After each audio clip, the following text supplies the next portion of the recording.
I'm gonna kick you right in your fucking dick if you don't slow down, my dude. What's up, guys? Welcome back. You know, I sincerely wish that I could come up with something a little bit more creative than "What's up, guys" for every single intro. What's up, homies? Hey, internet. Aloha. YouTube, what's up? Hello, my friends. What's up, guys? It's your boy. Hey, it's me. Hey, everybody.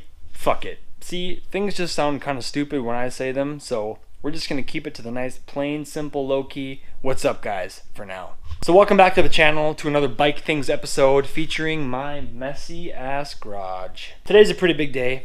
I'm a little bit nervous. It's a moment that really only I've been waiting for. We are finally starting the Katana Street Fighter build. There's 2 there, there's 6 there, there's only 5 here, so my OCD is compelling me to take this to make it an even supply. Beer of the day, Bent Paddle Brewing, out of Duluth, Minnesota. This is their black ale. Super good beer. I'm a stout and porter kind of guy, and this is the beer that bridges that gap between the chocolatey, malty, oatmeal type stouts and porters. I love it. Tastes like a new beginning. Get it? The bike? What you doing, big guy? Did you want to come out and hang out with Daddy? If you guys don't know much about the Katana, you can reference back to the previous videos where I kind of explained where I got it, what I've all done to it. But for those who are too lazy to do that, I'll sum it up for you. I got it from a buddy, paid dirt cheap for it. It was totaled when I got it. I rebuilt it. But then I've realized I have the perfect opportunity to do a Street Fighter build because the plastics really aren't that nice, and it's not going to mean too much of me to take them off and just do a Street Fighter build. And it saves me money because I don't have to spend $500 on new plastics. I can tear it all down, do what I want to do, and then build it the way I want it to be while still saving money. It doesn't get any better than that. So my original plan was to do all pearl white plastics with gold accents, because you see here I got the gold brake and clutch lever, and I have all the little gold screws and miscellaneous nuts and bolts in a kit. So that was my plan, gold with pearl white. I'm still gonna do gold with pearl white, but in a Street Fighter form. First thing is definitely new tires, because if you look at these old girls, they are starting to show some cords. That is extremely dangerous, guys, okay? If you are showing cords on your tires, get some new fucking tires. Park the bike and be smart about it. You only have 2 points of contact on the ground, one being your drive tire. So if that thing explodes when you're going down the highway at 60, you're fucked. So get a new tire, which is what I did. So the original tires on this bike is supposed to be a 150/50 ZR17. But reading some of the forums and then reading some of the things that Suzuki has said themselves, you can easily and safely fit a 160/60 ZR17 tire on this bike. A little bit thicker, quite a bit wider, but still able to miss your swing arm back here and the chain, which is mainly what you need to be concerned about. Tell me this thing ain't sexier. You're sexy, yeah. Front tire is still the same shindig, which is a 120/70 ZR17. Front tire is still the same, maybe just a hair wider because it has that lower sidewall. I got the 1/4 ounce stick weight so I can balance the tire. I got a balancer kit, and you can order the whole entire assembly itself on Amazon, but I like building my own shit and tinkering with things, so I got just the basics of what I need. And a lot of people just take these and put them on their jack stands, and I'm probably gonna do that just for this first time here so I can just get it done and start riding again. But after this whole video is over, I'm probably going to make a separate video and make my own steel frame, just weld it up so I can have it a whole assembly. And then I also got a tire removal kit. So got the little pry bars here, the rim safety protector, and this is the headlight assembly that I got. I did all kinds of research, looked up tons of pictures and videos to see what I thought looked the best. There's not a whole lot of reviews on any of these assemblies, just I don't know why, just people must not be doing too many Street Fighter builds, but This is the one that I went with mainly because it's white, which is the color I'm going, and because it has these two little daytime running light bars here that are, you know, decently bright. I kind of like that look. It's got that kind of raw Ducati V4 type of look to it when they're on. This little red dot marks the lightest spot on the tire. So you want to make sure that this little red dot is in line with your valve stem on your rim. So when you're putting it on the rim, make sure that this is in line with the valve stem. Also, on every tire, there's a little arrow marking the wheel direction. So you want to make sure that when you're putting it back on the rim, that you put it on the right way. So that way the arrow is rolling the way the tire is going to be rolling. So that way your direction is correct. As far as getting the bike up off the ground, I don't have any bike stands, and I don't really feel like spending $50 to, I'm assuming, $150, $200, maybe $300 for a set of bike stands. I'd rather just make my own. So that'll be in another video, but for now, I think I'm just gonna try to rig this up so I can use my jack stands and just hope that it works. The very first thing that I'm gonna do before I mess with anything on the bike is I'm gonna take a Sharpie marker or a dry erase, whatever you want to use, and just lightly put a little dot on the line that I have for my wheel alignment, because most bikes, if not all bikes, have this little tick mark line here, and this spacer, sometimes it's a different setup back here, but the spacer on there has a little arrow, and then that's how you can tell if your wheel is straight on the bike. You just count the ticks from the front to the back. So I'm just gonna mark where I have it, so that way I know to put it back in the exact same place and then I don't have to worry about it. Okay, so then on this particular bike, the rear nut here is a 22 millimeter. Some people just use a crescent wrench and a little mallet, but I prefer to use a breaker bar. That's, you know, the way it should be done.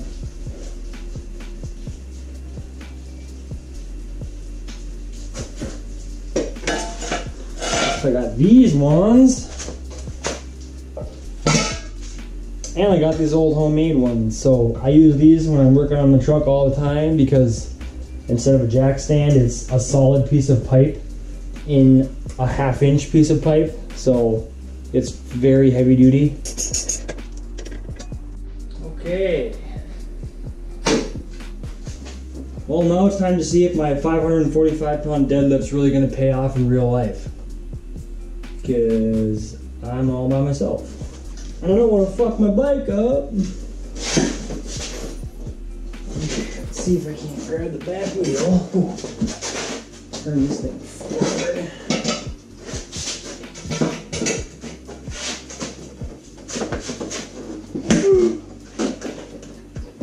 There we go.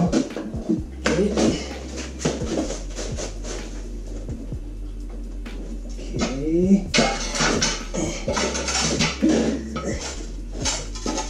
And fuck. Oh, that's in the way. Fuck me. Come on.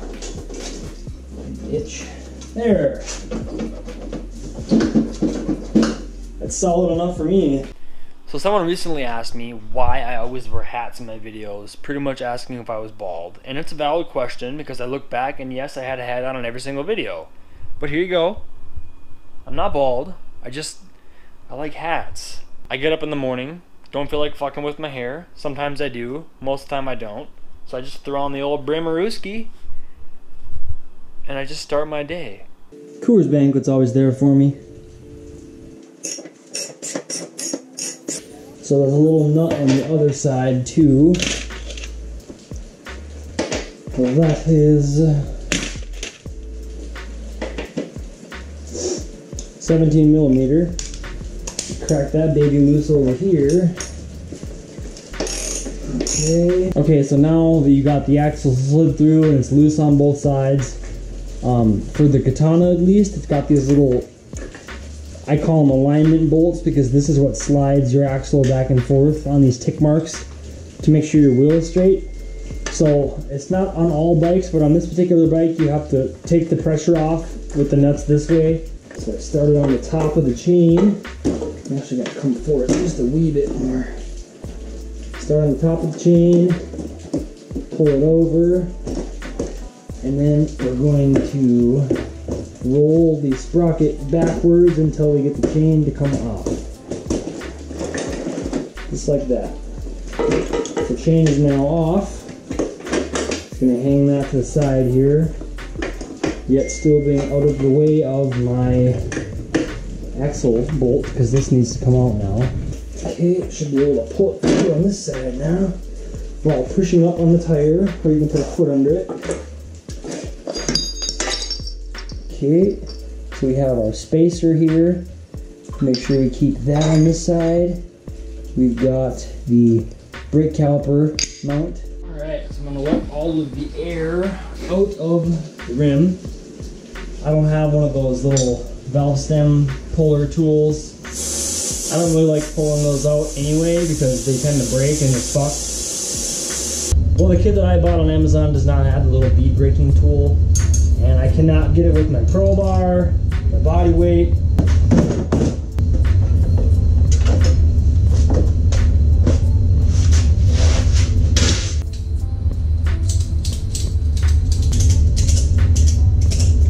Basically just snugged up on both sides of the jack here, and then made sure that the edge of the jack is not going to hit the rim, and that way it holds the tire on the jack evenly.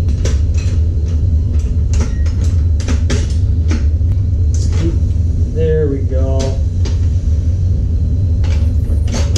That got her off. Hell yeah. What a brilliant idea. I don't gotta buy that stupid tool either. Fuck your tools.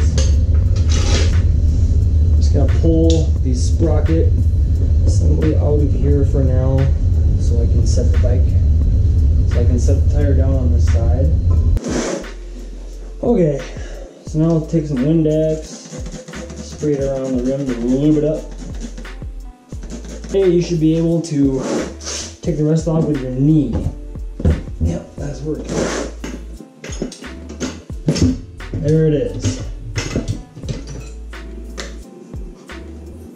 It's just like any other type. Wow. Huh. These little rim protectors are cheap as fuck. It literally went right through. I'm not even gonna put the link in the description to these fuckers. Oh yeah.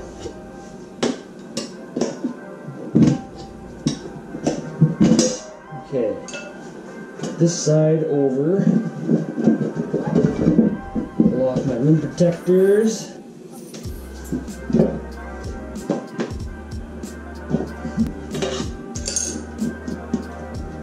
Okay.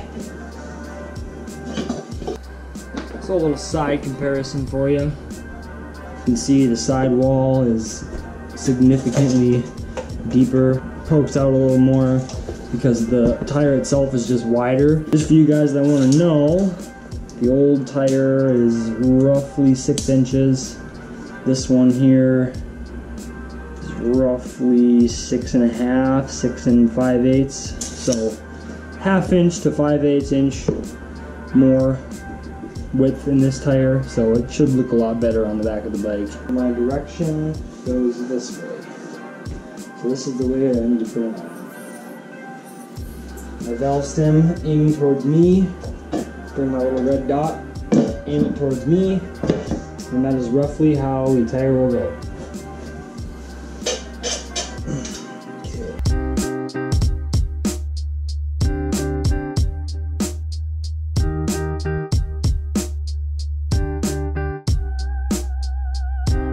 Okay, so I sprayed Windex around the entire rim to lube it up, and here we go to try and pop the beads.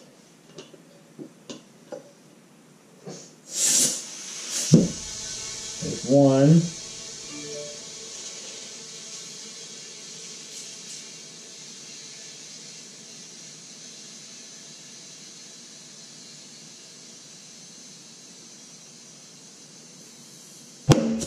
And there it is. Jesus! That scares the shit out of me every time. Car tires are much worse, but now we got the bike tire on the rim. That half little pop must have just been half of the bead popping on, because I wasn't expecting that last one and it did scare the shit out of me. It looks quite a bit better than the old tire. Okay, so now that I got the rim all cleaned up, I'm going to check the tire pressure to make sure it's to spec. So this tire is still 42 PSI cold. And I don't know about you guys, but I just don't feel right running tires, any tires at max capacity. So I always run them a couple under. So it says 42 PSI. I'm probably just going to run it at 40. That's what I did the other tires. Works just fine. For some reason, I just feel safer that way. Call me what you want. What the fuck is that? I thought I saw something fucking bouncing around in there.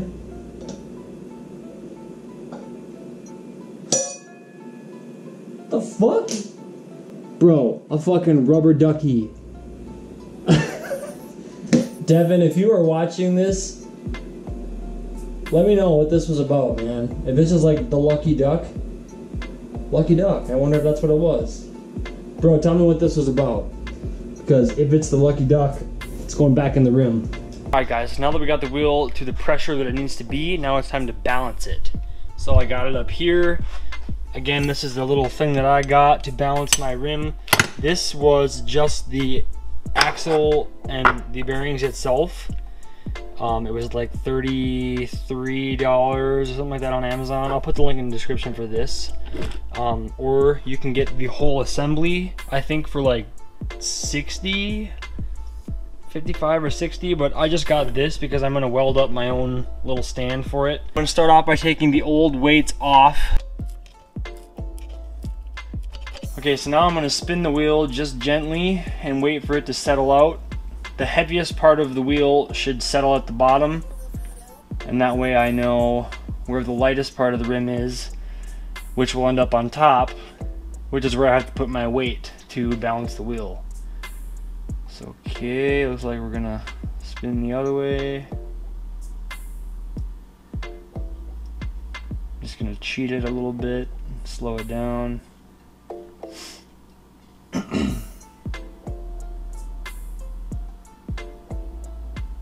Okay, looks like we found our heaviest spot of the wheel. I'm gonna grab some tape to mark the 12 o'clock position, which would be the lightest part of the wheel, so I know where to put the weight when I'm spinning it. The tape also comes in handy when you spin the wheel to the 3 o'clock or 9 o'clock position. I'm gonna put on 2 for now. So you want this to be as close to the center of the rim as you can. Try and hide it up here. Okay, I got my 2/4 ounce weights on, so now I'm gonna drop it to the 3 o'clock position where I mark my tape and then let off the wheel. And what I'm watching for is if it goes up, I don't have enough weight. If it goes down, I have too much weight. So we'll just bring it here and we'll see what happens. Okay, it's not moving, so I'm just gonna give it a slight tap just to help it and see if, you know, if it needs to go up or down. Here's up. Nope, and it settles back down. Pull it down. And it slowly settles back up. So I think we got a balanced wheel. Nice. Alright, back tire is on. So this particular bike has a Allen wrench style axle to get off. It's not the one that has the nut on it like the backside. So I had to go pick up some special tools. So here we got a hex bit impact socket set with a 1/2 inch drive. And it looks like the H11 is the size that fits the Katanas. So we're gonna do the same thing we did with the back with the jack stands. Hopefully, safely, somehow kind of get this thing up so I can take the front tire out. But first, what I'm gonna do is probably take my Sharpie again and just put a little dot on here and a dot right here so I know to match the sides to make sure the wheel's going the same way again. Huh. How in the fuck? How in the actual fuck am I gonna do this? Need some liquid encouragement for this one.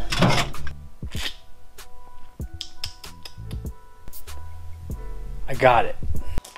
I am gonna shit if this actually works.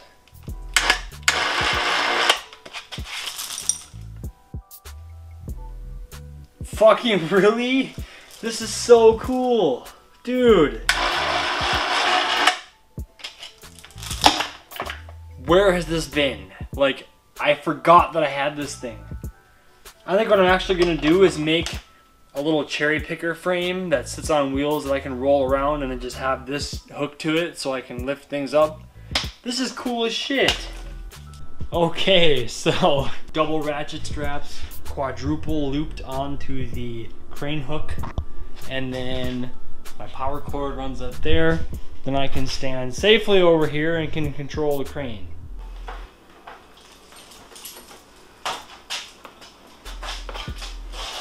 Somehow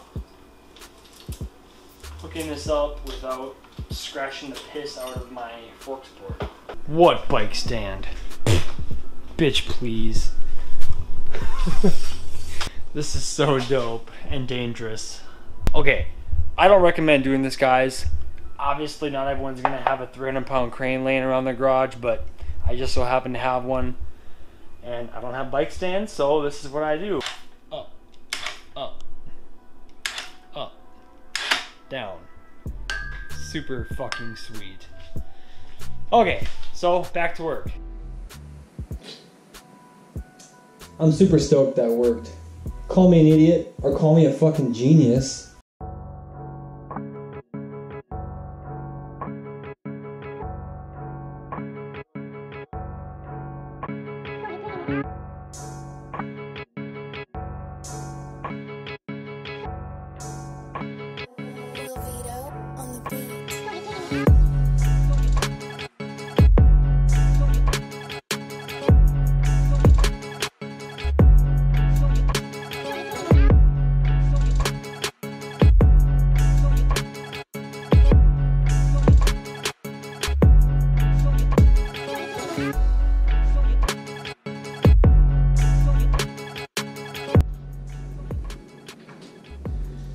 Coors Banquet's always there for me. Favorite thing about the stubbies, the little quotes. Get your hands dirty. Fuck yeah, Coors. That's what we're doing.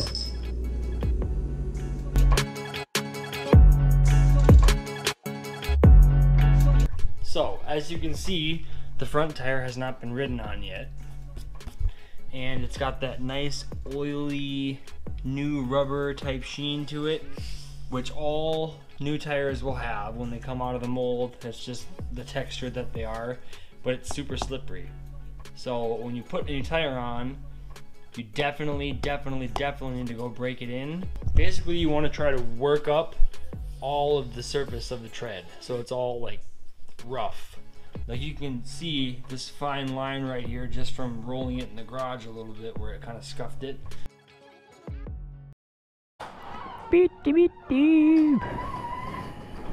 It's like 16-mile-per-hour wind, and it's supposed to rain later, and it's very humid, so that's why I'm not wearing the coat. But we're not going to be doing anything crazy. We're just going to ride to a little parking lot that's nearby and do those maneuvers and just break in the tires. So we'll start the bike and let her warm up.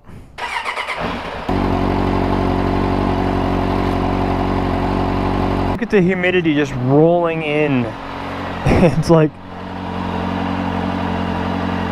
X marks the spot, baby. So we're just gonna take it nice and easy. Don't gotta go 100 miles an hour. But we're just gonna do maneuvers like this. Work back and forth and scuff up all that tread surface on the tires. So Dollar General came into our town just like every other town in the history of ever. So the Dollar, or the Family Dollar that's down the road a little more, is no longer in business. So we're gonna go into that parking lot. Okay, so here is an empty parking lot. You don't gotta go fast. We'll just dip around just like this. Some nice figure eights, and you want to just get as deep as you can, as safely as you can. But it's also good practice to do this because you have to do this in your motorcycle course, for those of you that take that anyway. If you don't, you really should, because if you get pulled over, you're fucked. But it's also just good to learn how to turn nice and sharp like this to evade crashes. But we're just dipping around in corners, having fun. You don't gotta go fast, guys. You can go fast after you get your tread all worn in. So this is what we're doing. Just back and forth, real deep.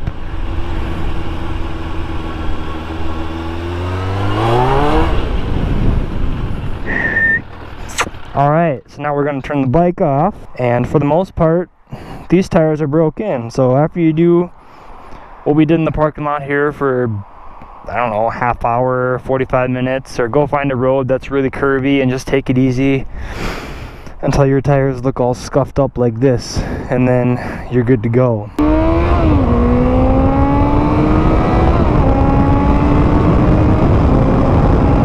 There's my dad.